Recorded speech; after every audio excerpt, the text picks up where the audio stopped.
Have you received any threats on your license, threats on members of your team, and threats on you as the CEO, John Allan Namu? I don't want to read too much into what he meant when he said that we should be dealt with like highway robbers, but I think it's generally understood how highway robbers should be dealt with. For about 2 years, unsuspecting and gullible farmers have bought and used a product being marketed as subsidized organic fertilizer. Who sought the court order? It was SBL, Innovate, Joe Karaoke. I believed that it was organic because I've never seen organic fertilizer that is packed. But little did they know what it actually is. Lakini ukweli ni kwamba inachimbwa chini pale Kariandusi. Karaoke was also the CEO and founder of Candy and Candy Records, responsible for various artists in Kenya and Tanzania, including the once popular Mr. Nice. He is alleged to have been jailed in Tanzania for 2 years following a case of fraud in 2017. He's the CEO of the Candy and Candy Group. Representative Joe. Asante sana. Welcome. There is also a fertilizer which is under subsidy program called Chemical, which we're also investigating. And also, we've also received some concern concerning other fertilizers, which we've taken samples and we shall be taking them to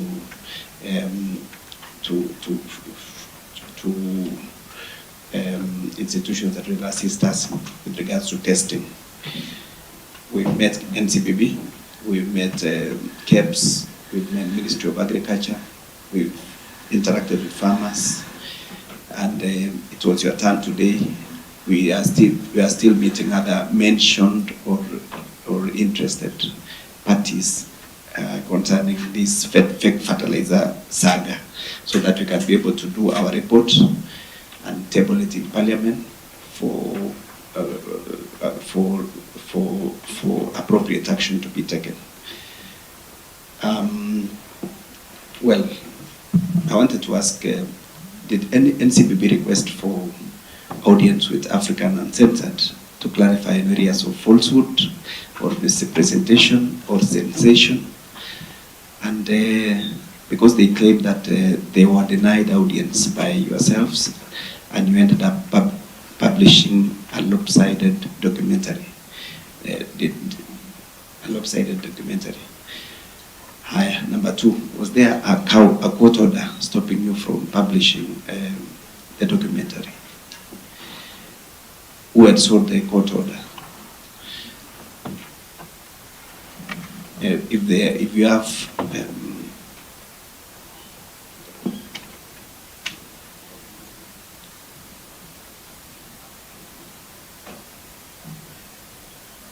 okay, we also require from you, if you interacted with KEBS, if you interacted with NCBP, if you wrote to them letters requesting for the audience, you furnish us with the same, so that copies of the same for our record and subsequently for our reporting. Okay. I want to give my committee members, starting with the DK, and then yeah. Okay, thank you, Allan Namu, for that presentation. I think now at least we have a clear view of the actual documentary of what happened. So far, we have serials have appeared, KEBS have appeared, and the ministry have appeared in our committee. And maybe there is a figure that keeps on mutating. I don't know whether you have evidential information that you can share with us. When serials appeared, they talked of the GPC that had been applied, that had been they were able to sell was around between 70,000 bucks, if my memory serves me right. When Karaoke appeared, he was talking about something between 100 to 110,000. From your telephone conversation with with the supplier, that is Kariuki, is talking about 800,000 in terms of the number of 800,000 is the number of bags they have supplied. So we wanted to know whether you have any other information that can collaborate that, because they seem to be, nobody seems to have the right figure of these products. Secondly, you realize when they appeared, the supply of this fertilizer started in 2002, that's around April. By then, it was called soil conditioner. The KEBS, which KEBS have disputed that they have never, in 2022, they didn't have any certification, but they gave us all the same, which is subject to investigation, a permit or a certificate from KEBS that was reading soil conditioner, something like that, soil amendment conditioner. And cereals, in their presentation, they have said that they were selling it as a soil conditioner, but looking at the back, they presented themselves. Actually, it was reading GBC, organic fertilizer plus or something. There was nothing in the back that was reading soil conditioner. That's all. So when we asked them how will a farmer know it is soil conditioner, they said in front they will inform the farmer that this is a soil conditioner. I think they found it better to inform the farmer than to indicate in the back. So maybe as you are doing your own investigation when you are buying, were your people informed that this is a soil condition, as they allege? Lastly, you have introduced the Dutch thing, is it the Dutch importation that came around May 2023. So has there been any importation from 2022 from the same guy on the same product, or how did you find out this import? Where did it go? Or was there such an assignment, and was it the first time they were doing it in May 2023, as opposed to when they started the business in 2022 April? So I think for now, if we can get that clarification, the better.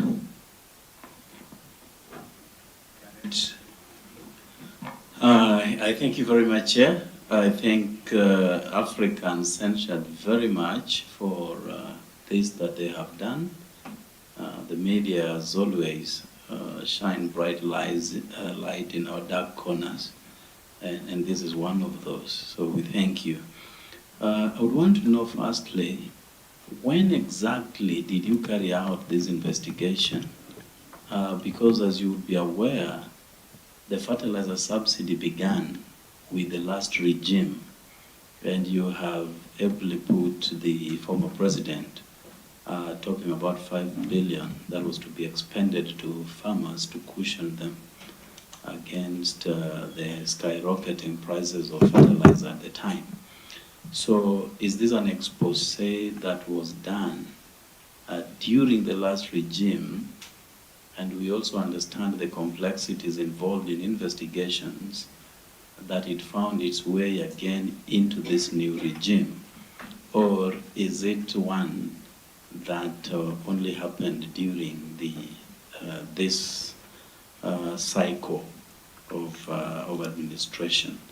Number two is, I know you're duty bound to protect your sources, whistleblowers, because we understand where we are coming from as a country.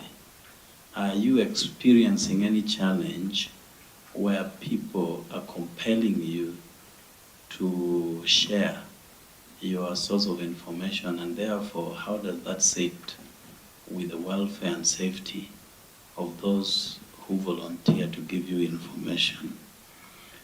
The other question is being an expensive endeavor, because we have seen your crew in Gilgil, in Meru, in Yatta, and many other places. Who is funding you? And what is your motivation at the end of the day?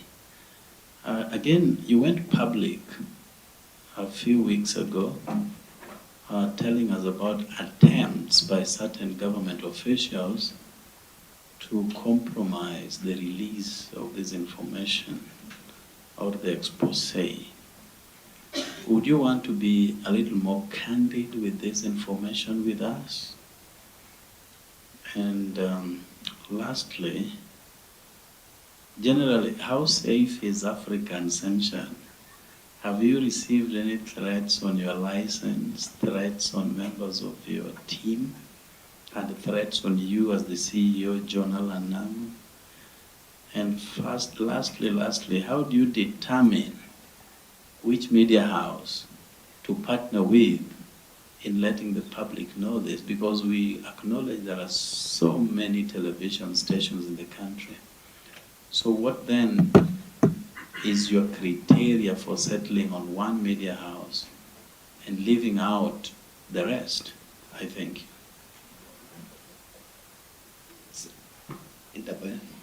Thank you, Chair, and Allan Namu and your team for your candid presentation, the documentary. And I'm also coming from a journalistic point of view. I am first of all a journalist before a politician.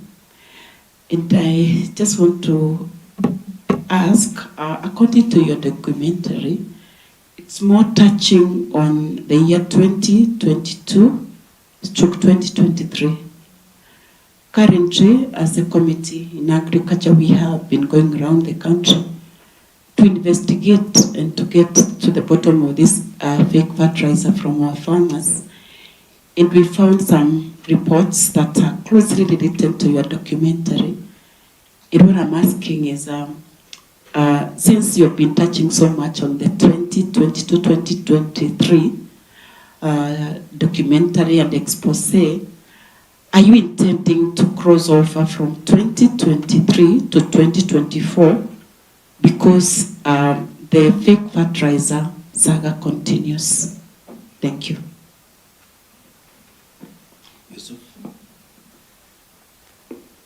Thank you, Chairman.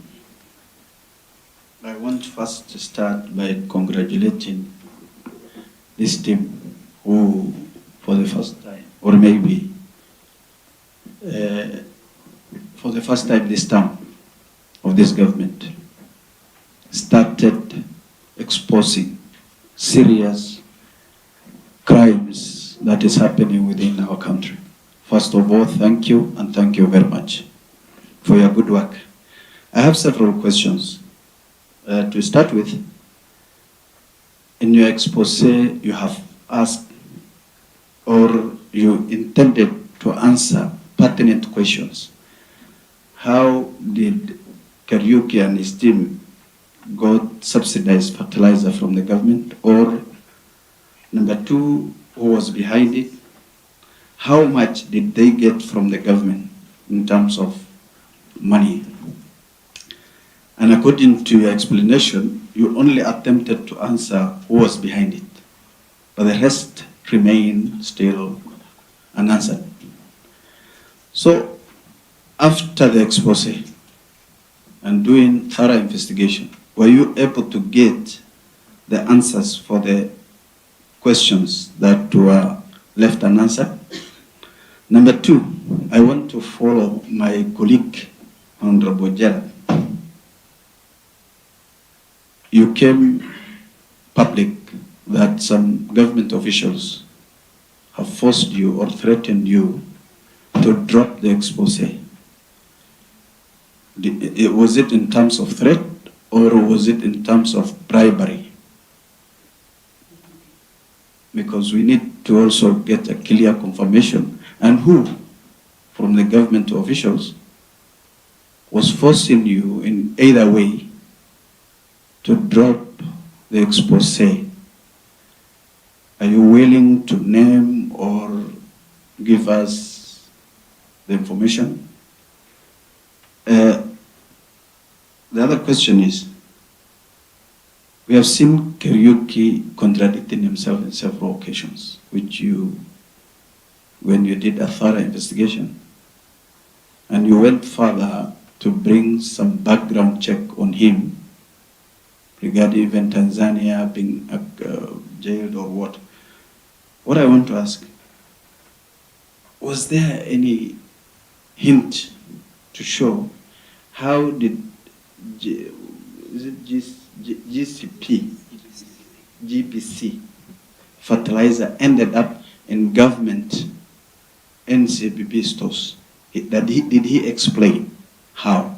Was there any documentary or agreement, whether it was between him and NCBB?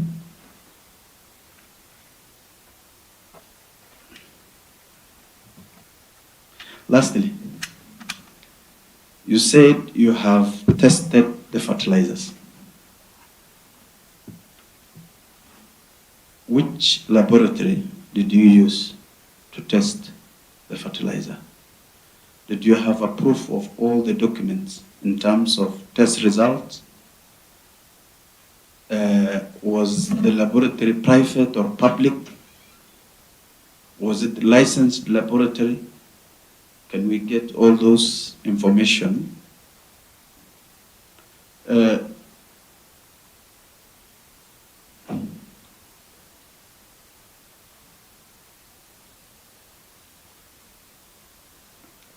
last question. You have said some fertilizers from JBC or JCB, I don't know which. JBC, yeah. GBC was rebranded at the point of NCBB. Did you in any way able to tell us which other brand had a similar test or similar quantity of fertilizers after your expose? Thank you very much. Okay, Salasya. And you introduce yourself. Okay, Honorable Peter Salasya, MP Mumias East Constituency, and I'm a member of this committee. First of all, I'll begin by congratulating you for the information that you give to Kenyans. And for sure, we went outside there and we got the products on the ground. But my understanding from your own research, maybe if you can try to explain to us, because this script, it might be a script that was created or a scam. From your own understanding, from your own observation, is this script was meant intentionally from the NCB bosses, serious board bosses, or it was just a script from Kariuki as an individual that is being an opportunist? And maybe if have you ever heard from your own research such kind of a product that has been introduced into the serious board, or this is the first product of such kind of a caliber that has been introduced into the market or to be introduced to the farmers? Thank you. Okay, for the CEO, we need you've told us you took some samples to Egerton University. We'll need the documentation that was supplied. Okay, you can go ahead and answer the question. And members of the committee, first of all, thank you for giving us this audience. With your permission, Vice Chair, I'll also ask some of my colleagues who contributed directly to the documentary to respond to some of the questions that you've been asking. I'll give some general comments in response to some of the questions that have been asked. And for some of the specifics, we'll then reference Cynthia and Sam. So let me begin with your questions, Honorable Vice Chair, about the responses. So NCPB claims that we didn't give them audience. That's not true. We sought audience from them twice. and received responses from them via email as well as via phone. So Sam Munia and Cynthia Gishiri were in touch with the head of communications, Mr. Titus Maio, and the responses that you saw in the documentary came from NCPB. So that, I have no understanding as to why they would say that there was a denial, that we denied them audience when we are the ones who sought it. That I think is best answered by them. Was there a court order? Yes, there was a court order that was sent to us at, let me just confirm the time. So it was sent to us by a person, at least the first one that I received was sent to us by a person who doesn't seem to be involved, at least, in any documentary evidence, at 2:36 a.m. or 2:16 a.m. on Saturday, 9th of March, which from our understanding and our lawyers' understanding is really a gross misinterpretation of the procedures in service.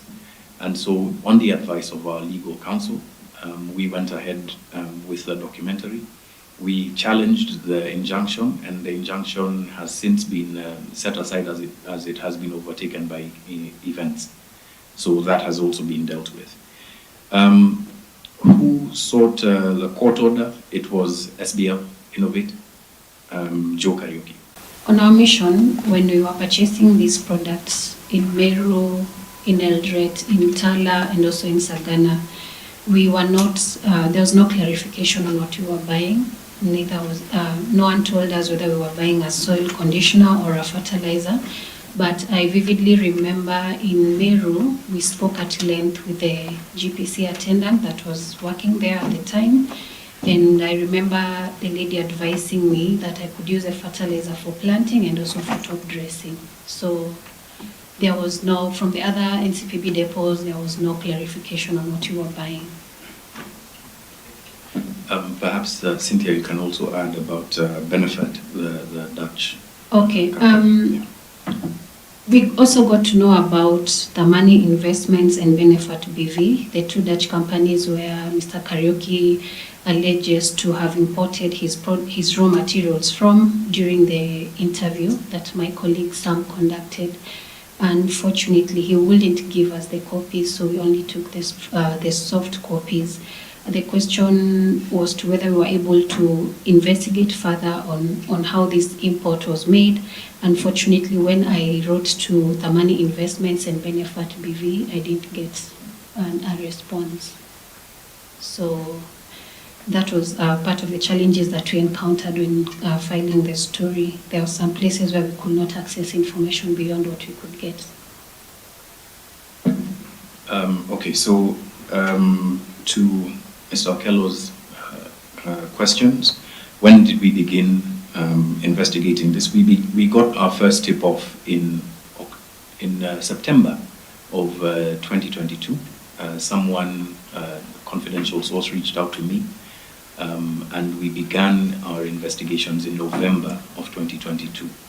And on diverse dates between November 2022 and January 2024, we conducted the rest of the investigation. In terms of sharing sources of information, no, there hasn't been any pressure for us to share our sources. I think my statement was that there were people who were trying to ask us to not to run the documentary.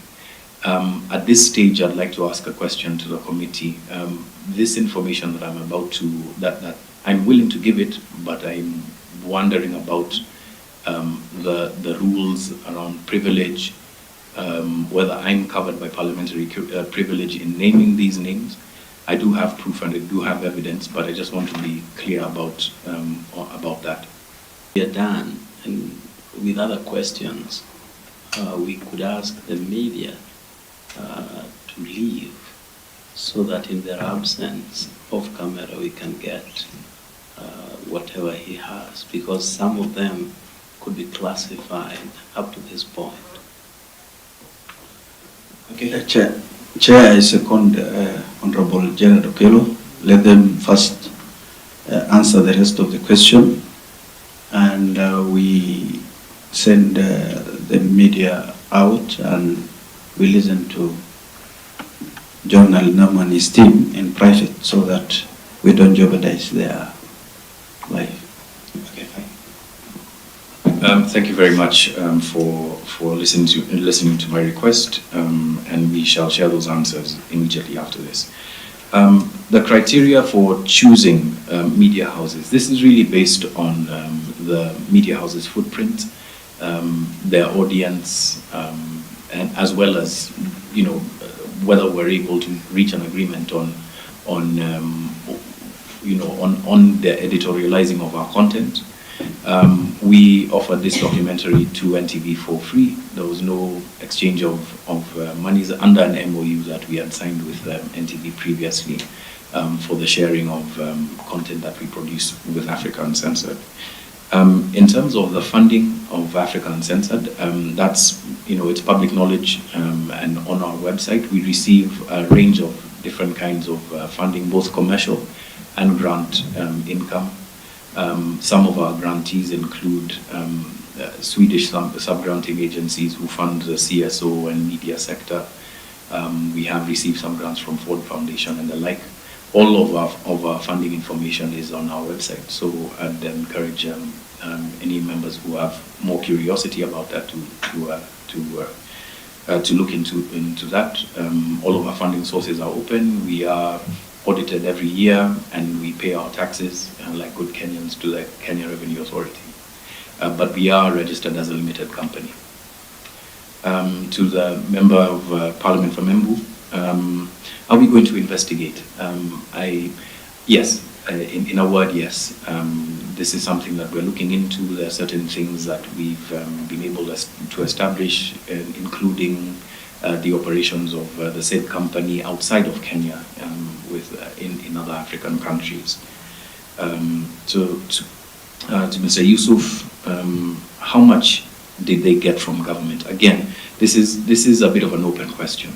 Now, if you notice that the difficulty with being able to establish whether this was indeed covered under the subsidy program began with us looking through the government's procurement portal, seeking information from the NCPB, seeking information from the Ministry of Agriculture, and with NCPB, they flatly, didn't give us any of the contracts that they had signed with GPC ADIL. I believe I saw Joe Kariuki being interviewed by this committee at a later stage, and he spoke about the relationship between Africa Diatomite and GPC. So that's been very, very difficult to be able to establish. What we were able to see and witness is that some of the farmers that we interviewed got messages to go and pick up subsidized fertilizer through the mezzanine portal that's used to send out communications around subsidized fertilizer. When they got to the depots, they weren't being given options on which fertilizer that they could pick. They were being directed to pick GPC. In terms of threats or bribery, I think I'll respond to that after this session. And in terms of Joe Kariuki's explanation of what the relationship is between him and NCPB, he insists that it is an agency agreement where NCPB allows him to sell his products through their various platforms across the country.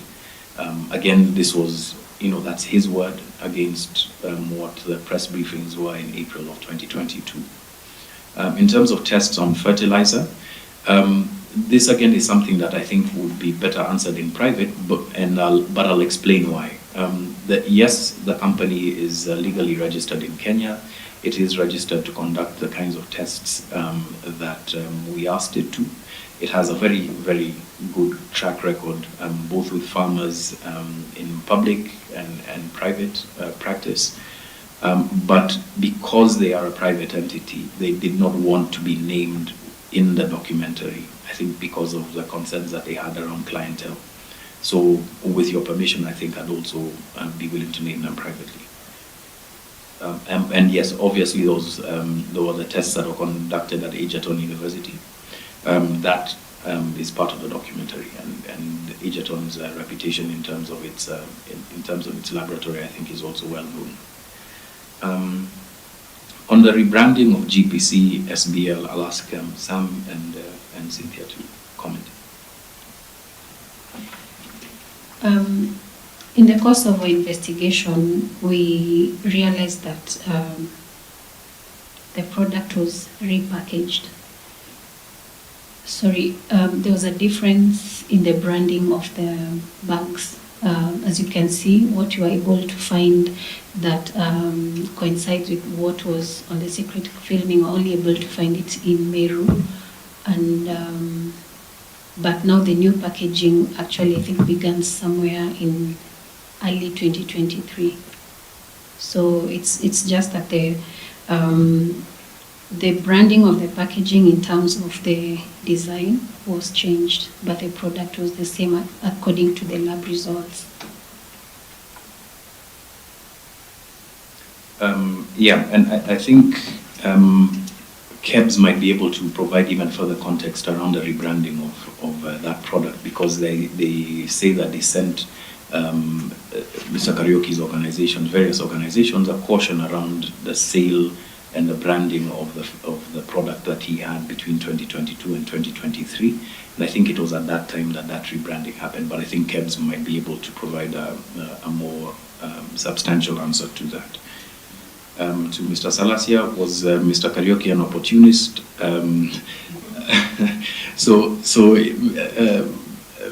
Honorable Salasia, I think you're asking me to wade into matters of opinion.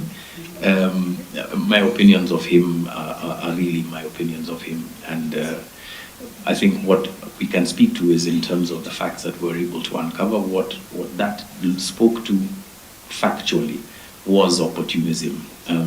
Opportunism in the shape of being able to take advantage of farmers who are looking for cheap inputs to be able to support the soil health during the planting season. Opportunism in the shape of actually not going through the process of legitimately creating fertilizer, and opportunism in the shape of using cheap inputs, things that aren't passable as fertilizer, but being able to sell them off using, perhaps exploiting gaps in Kenya's procurement system, and that, I think, would be the way I'd describe Joe Karaoke's opportunism. As you saw, we also looked into his past, and there's very rich ground for further investigation. I think I'll leave it at that.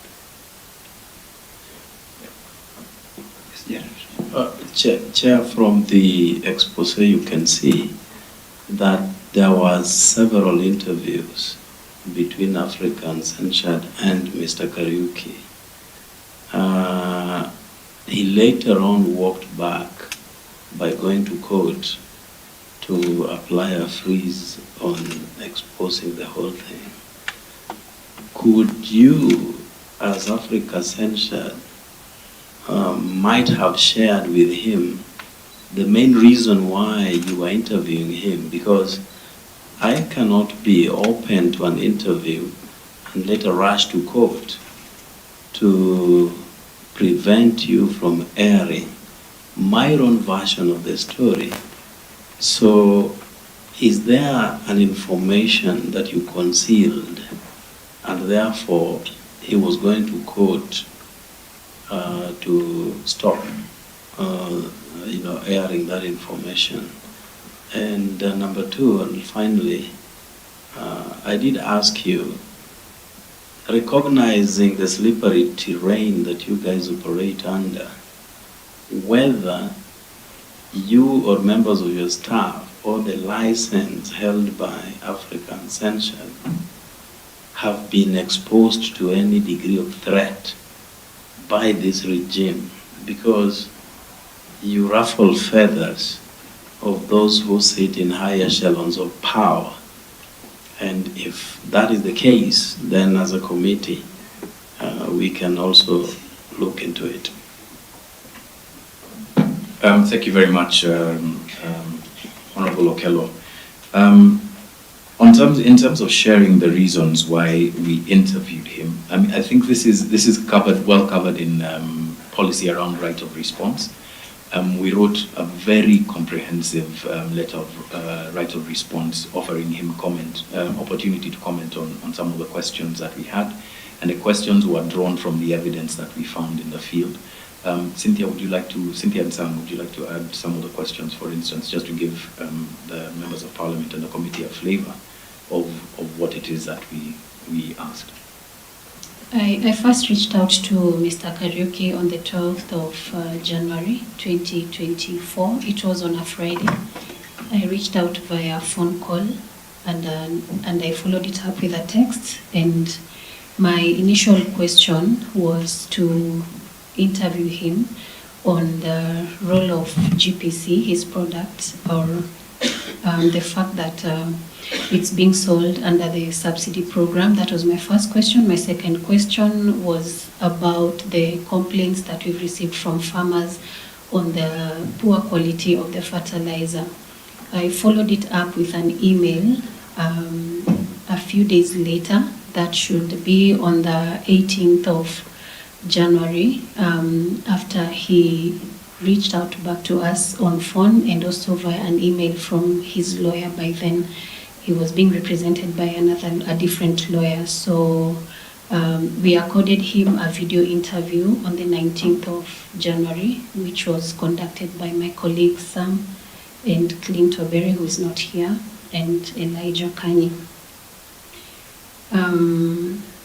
We also did another right of response just when we were about to publish the story, where we gave him an opportunity now to respond also on what you were able to capture on our secret filming.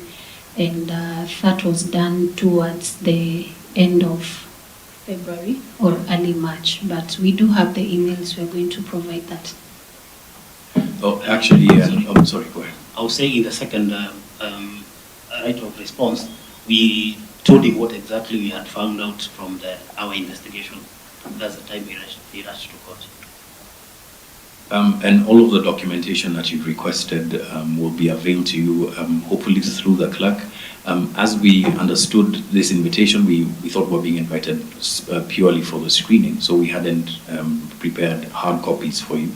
But all of that will be provided through the clerk of this committee. To the second question, whether members of staff have been exposed to any degree of threat by this regime, to me specifically, nobody officially in their official capacity have exposed me to any level of threat. Perhaps what you've seen and that played out in the public were the kinds of defamatory comments and remarks that were being made by the Honorable Cabinet Secretary for Agriculture, calling us crooks, and saying that, you know, that we should be dealt with like highway robbers. So in as much, I don't want to read too much into the meaning of what he, you know, I don't want to read too much into what he meant when he said that we should be dealt with like highway robbers, but I think it's generally understood how highway robbers should be dealt with. I think beyond that, there haven't been any direct threats or derogatory comments that have been made to us directly, save for others that have also been made by, I believe it was the senator for Nakuru County, who's also been very outspoken on this issue. And I think in our subsequent discussion after the members of the press leave, then I can give you further context on that. Chair, we know how highway robbers are dealt with. I mean, we live in this country, and coming from a person who is not ordinary, you know, a cabinet secretary anywhere in the world, you know, sits at a very high and vantage position. My question is, having heard this, have you recorded any statement with the police so that whatever then will happen to you, there's a thread upon which we can follow? Or you just ignored it and said, you know, these are politicians, they just talk, and it is just empty talk? That's just as true, though. It is true, though.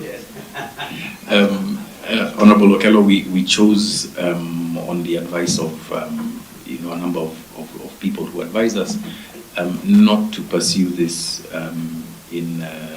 with the police or in court. We felt that that would be a distraction from what the real issue is here, which is the provenance and the validity of fertilizer. And our job really was to really place in front of the public the plight of farmers who are exposed to this and the possible threats to Kenya's food security. So in so doing, we felt that that comment that was made should be taken as one that's made politically, although we do reserve the right at any later stage to then pursue this with the police and relevant authorities. But at this stage, we'd like to treat this as somewhat of a distraction and hopefully play our part in keeping members of the public focused on what is a very serious national issue. Okay. Mheshimiwa Sabina, introduce yourself. Thank you, Chair. I'm Sabina Chege, Jubilee Acting Party Leader and Whip at this Assembly, and at the same time, a member of this committee. Thank you, Chair. I want to ask the team, they said there were the GPC fertilizer was rebranded. What are the other brand names that you found in NCPB reports? It was repackaged, not rebranded. Okay, repackaging with which name now? Was it still GPC or another? No, it was still now GPC Original Plus. The other one was just GPC Fertilizer. Partnership there, as I'm saying, is it's an agency contract. The only thing they give me, it's a platform to sell, and it's a variety of whatever I want to sell. We are talking about NCPB. You should be talking about we still have the same arrangement with KFA. We have the same arrangement with agro dealers. It's everybody. So let's not particularly talk about NCPB. Let's talk about in general how I do business.